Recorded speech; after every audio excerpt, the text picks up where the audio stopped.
I was thinking about my life as I always do, right? Just reflecting, just illuminating on things. And I realized that there's one particular way I've learned many lessons in my life. And I wanted to see if you were the same, if you learned lessons this way as well.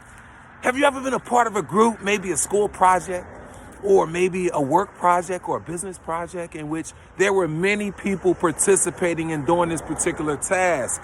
And but you had to do it your own way. So again, you collaborated, but it was an individual project. So you're doing it this one particular way, and it's difficult, but you feel it in your heart that that's the right way. Whereas most other people were doing it similar, but they wasn't taking the difficult path, and they were still getting it done, but to you, it just didn't seem like it was the right way. And you kept doing it your way, and you guys kept working, and they kept doing it their way. There was a few others doing it your way as well. But then eventually, over time, you decide, you know what? Why am I doing all of this extra work when, in fact, they're doing it and most of them are getting it done? So why don't I just conform? Why don't I just accept mediocrity, start doing it the way that they're doing it? And then once you decide to conform, then and only then, you find out that the people that were doing it the most difficult way and the hardest way that you started out doing it at, they all got a major promotion. And all you did was get what everyone else got. Has that ever happened to you? See, and this is what you got to understand. I had many lessons in life that taught me this, right? Righteousness will always prevail. It may not always seem like it's going to prevail, but righteousness will always prevail. So you know what you got to do? This is what you got to do. You got to keep fighting the good fight. Yes. And here's how. Here's how you fight the good fight. So you got to stop allowing situations and circumstances to take away your passion and your desire to live a high impact life. I mean, just think about it. Just think. Anything in this life that's really, really worth having is also worth fighting for. Yup.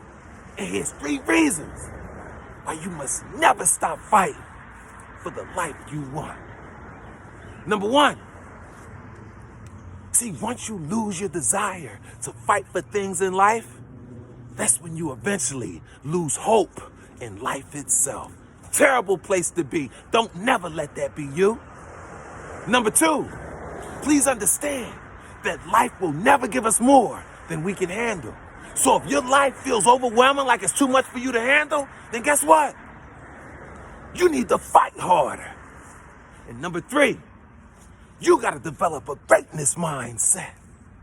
A mind bold enough to believe that regardless of how difficult your life may get, the fact that you're alive means that you can still win. In fact, the game is not over until you win.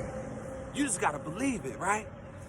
See, most people think that the fact that the fight is brought to them, that they gotta really rumble in the situation in life, that life is not being fair to them, that life is not working in their favor, but it really is. I mean, you just gotta fight. It's almost like an audition. It's not a challenge, it's an audition for you to demonstrate that you really want what you desire to have. So go ahead and fight for it. Keep fighting the good fight of faith. I don't care what anybody else is doing. Don't conform to unrighteousness. Because guess what? You were born to be great. And don't you ever forget that. You were born to be great.